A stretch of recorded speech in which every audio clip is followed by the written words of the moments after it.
ইজতিনাবা। সকলে বলি আমিন। একটু দুরূদ শরীফ পড়ে নেই, নামাজের মধ্যে যে দুরূদ শরীফ পড়তে হয় আল্লাহ পাকের রহমত 10 গুণ বেড়ে যাবে। আল্লাহুম্মা সাল্লি আলা মুহাম্মাদিন ওয়া আলা আলি মুহাম্মাদ কামা সাল্লাইতা আলা ইব্রাহিম ওয়া আলা আলি ইব্রাহিম ইন্নাকা হামিদুম মাজিদ। আল্লাহুম্মা বারিক আলা মুহাম্মাদিন ওয়া আলা আলি মুহাম্মাদ কামা বারাকতা আলা ইব্রাহিম ওয়া আলা আলি ইব্রাহিম ইন্নাকা হামিদুম মাজিদ। আল্লাহ পাক রব্বুল আলামিনের বান্দা জনাবে মুহাম্মদ রাসূলুল্লাহ সাল্লাল্লাহু আলাইহি ওয়াসাল্লামের উম্মতগণ, মহান আল্লাহ পাক রব্বুল আলামিনের দরবারে লাখো কোটি শুকরিয়া যে আল্লাহ পাক রব্বুল আলামিন আপনাকে আমাকে এই গভীর রাত পর্যন্ত, যেই রাত্রিতে একে তো পবিত্র জুমার রাত, বৃহস্পতিবারের দিন সূর্য ডুবে যাওয়ার পর থেকে শুক্রবার সূর্য ডোবার আগ পর্যন্ত এই সময়টা কোরআন সুন্নাহর আলোকে অত্যন্ত মূল্যবান একটা সময়। নবী আকরাম সাল্লাল্লাহু আলাইহি ওয়াসাল্লাম হাদিস শরীফের মধ্যে পবিত্র জবানে ঘোষণা করেন, এই সময়ের মধ্যে যদি কোনো ব্যক্তি মারা যায়, শুধুমাত্র জুমার দিনের ওসিলায় আল্লাহ পাক রব্বুল আলামিন ওই ব্যক্তিকে কবরের আযাব থেকে মাফ করে দেন। বলেন সুবহানাল্লাহ। এমন একটা সময় আমরা এখানে বসে আছি জান্নাতের বাগিচায়, কই যেই সময়টা দুনিয়ার সমস্ত অফিস আদালত কার্যক্রম সব কিছু বন্ধ, শুধুমাত্র কুদরতে হাকিম আল্লাহ পাক রব্বুল আলামিনের অফিসটা খোলা আছে। কথা বলেন ঠিক? সেই রকম একটা সময় এই পর্যন্ত বসার ধৈর্য আল্লাহ পাক আমাদেরকে দান করেছেন। শুকরিয়া আদায় করি আলহামদুলিল্লাহ। 3-4 জনে আলহামদুলিল্লাহ বললো না, কারণ সেই মাগরিবের পর থেকে বলতেছি হুজুর এই পর্যন্ত কত আলহামদুলিল্লাহ বলে পারা যায়, তাই ভাবতেছেন ভাই? তাই একটু আওয়াজ করে একটু অন্তরের থেকে মুহাব্বতের সাথে বলেন আলহামদুলিল্লাহ।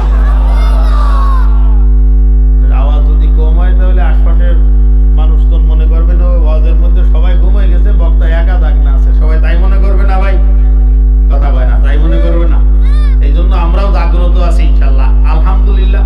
আমি আপনাদেরকে শুরুতেই সুসংবাদ দিতেছি যে আমি খুব বেশি মারাত্মকভাবে আপনাদেরকে বিরক্ত করব না।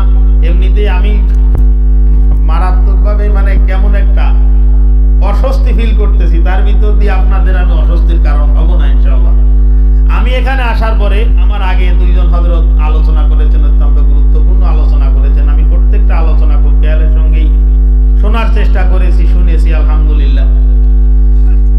আমি যেহেতু আগের আলোচকদের আলোচনা যদি ফলো না করা হয় তাহলে নিজের থিম দাঁড় করানো কঠিন হয়ে যায়। সেই দৃষ্টিকোণ থেকে আমি খুব মনোযোগের সঙ্গে কথাগুলো শুনেছি। আমি আমার আলোচনার থিম বা কনসেপ্টটা আমার আম্মাজানদের জন্য রাখতে চাই। আপনারা কি মত দিতেছেন এতে? আমার আম্মাজানদের জন্য সামান্য একটা হাদিস, মিশকাত শরীফের 271 পৃষ্ঠার মধ্যে বর্ণিত একটা হাদিস, কোরআনে হাকিমের থেকে একখান আয়াত, আমি আয়াতের টুকরা বিশেষ আমি আপনাদের খেদমতে আরজ করেছি আমার মা বোনদের জন্য। আমার তেলাওয়াতকৃত হাদিসের মধ্যে রাসূল আকরাম সাল্লাল্লাহু আলাইহি সাল্লাম 4টা মেসেজ দিবেন। কয়টা? 4টা মেসেজ আছে এর মধ্যে। আর এই 4টা মেসেজের উপরে আলোচনা করতে গিয়ে আমার আব্বাজানদের জন্য, আপনাদের জন্য 5টা মেসেজের আরেকটা হাদিস আছে। আমি শুধু আপনাদের কাজ 5টা, আমার আম্মাজানদের কাজ 4টা। এই 2 জনের এই দায়িত্বগুলো বন্টন করে দিয়েই আমি শেষ করে দেবো ইনশাআল্লাহ। ধৈর্য থাকবে তো? কথা কয় না, ধৈর্য থাকবে। আসলে ভাই আমারই থাকতেছে না, আপনার থাকবে কিনা জিজ্ঞাসা করি কিভাবে? প্রচন্ড ঠান্ডা ভাই। আল্লাহ পাক রব্বুল আলামিন দুনিয়ার মধ্যে মানব জাতিকে সৃষ্টি করেছেন মেজর স্বাভাবিকভাবেই 2 জাতিতে, 2 শ্রেণীতে। একটা হলো নারী জাতি আর একটা হলো পুরুষ জাতি। কি কথা ঠিক? মাঝখানে তৃতীয় লিঙ্গ আরেকটা যেটাকে বলা হয়, ওই যে আপনার হিজরা যেটাকে বলা হয়, ওটা আসলে কোনো গণনার মধ্যে না, ওটা আলাদা, ওটা জাস্ট একটা অ্যাক্সিডেন্ট। কিন্তু নারী জাতি এবং পুরুষ জাতি। আল্লাহ পাক সেই কথাই বলতেছেন, অকুল্লা শাইইন খলাকনা যাওজাইন, আমি আল্লাহ পাক প্রত্যেকটা জিনিসকে জোড়ায় জোড়ায় সৃষ্টি করেছি। সুবহানাল্লাহ বলেন। কেন? প্রত্যেকটা জিনিসকে জোড়ায় জোড়ায় সৃষ্টি করলাম কেন? লাআল্লাকুম তাযাক্কারুন, যাতে করে তোমরা এর মধ্যে থাকা নসিহত উপদেশটাকে গ্রহণ করতে পারো। আল্লাহ পাকের কাছে জিজ্ঞাসা করতেছি, কুদরতে হাকিম মালিক, আপনি আমাদেরকে একটু বুঝাই দেন যে নারী এবং পুরুষ দুই জাতিতে মানুষ সৃষ্টি করেছেন, তো এর মধ্যে বুঝার কি আছে, নসিহত কি আছে? আল্লাহ পাক রব্বুল আলামিনের এই কথাটাকে মুফাসসিরিনে কেরাম সুন্দর করে বুঝাই দিয়েছেন যে এই দুই জাতিতে সৃষ্টি করার পিছনে কারণটা কি। এই মুফাসসিরিনে কেরামের এই গুরুত্বপূর্ণ বিষয়টাকে বোঝানোর জন্য আমি একটা উদাহরণ দেই, তাহলে ক্লিয়ার বুঝতে পারবেন। আমাদের এই যে লাইটগুলা জ্বলতেছে, এই প্রত্যেকটা লাইটের গোড়ায় দুইটা তার আছে, একটা হলো লাল আরেকটা কি, আরেকটা কালো। লাল এবং কালো এই দুইটা তার যতক্ষণ পর্যন্ত নির্দিষ্ট একটা জায়গায় গিয়ে একত্রিত না হবে ততক্ষণ পর্যন্ত কিন্তু আলো হবে না। এই কথা ঠিক আছে? অথচ এই তারটা যদি যে কোনো জায়গায়, এই যে বাহিরে যে তার ঝুলানো, এইখানে যদি এই তার দুইটা একত্রিত হয়ে যায় তাহলে ফায়ার হবে, আগুন জ্বলবে, কি বলেন? কিন্তু এই যে বাল্বের মধ্যে একত্রিত হয়েছে, এখানে কি আগুন জ্বলতেছে?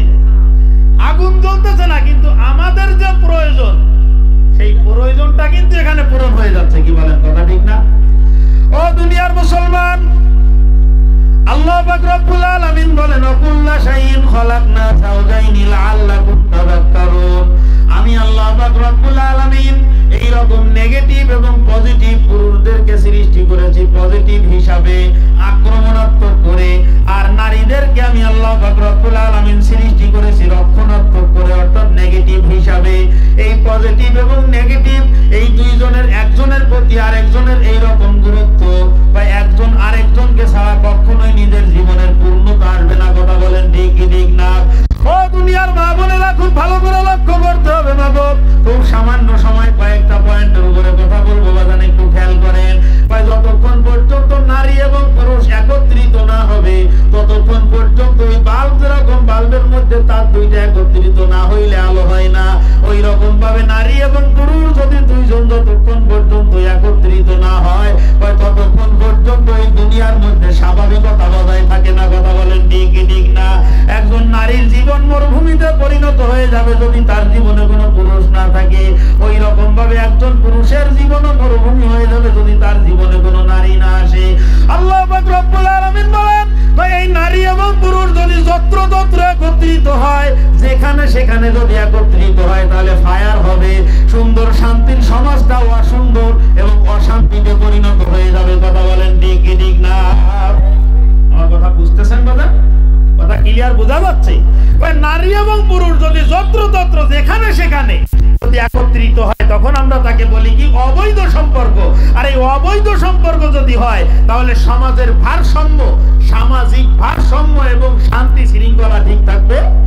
শান্তি শৃঙ্খলা ঠিক থাকবে না। এই জন্যই আল্লাহ পাক রব্বুল আলামিন বলেন, কুল্লা শাইইন খলাকনা যাওজাইনি লাআল্লাকুম তাযাক্কারুন। আমি আল্লাহ পাক রব্বুল আলামিন নারী এবং পুরুষকে দুই জাতিতে সৃষ্টি করে দিয়েছি যেন তোমরা নসিহত গ্রহণ করতে পারো। একজন আরেকজনকে ছাড়া অপূর্ণ, কিন্তু যখন তখন যেখানে সেখানে একজন আরেকজনের কাছাকাছি আসা যাবে না। এই কাছাকাছি আসার জন্য সুন্দর একটা সুরুচির সুচিন্তিত একটা পদ্ধতি আমি আল্লাহ পাক রব্বুল আলামিন ব্যবস্থা করে দিয়েছি। সেইটা হলো উত্তম, পবিত্র, সুন্দর একটা বন্ধন। সেই বন্ধনের নাম বিবাহ। ধরে বলেন সুবহানাল্লাহ। সুন্দর একটা বিবাহ বন্ধন, সুন্দর একটা পবিত্র সম্পর্ক। এই পবিত্র সম্পর্কের মধ্যে, এই পবিত্র সম্পর্কের আওতাভুক্ত তোমরা হয়ে যাবা, তাহলে সমাজের শান্তি শৃঙ্খলা এবং ভারসাম্য, সামাজিক ভারসাম্যতা ঠিক থাকবে।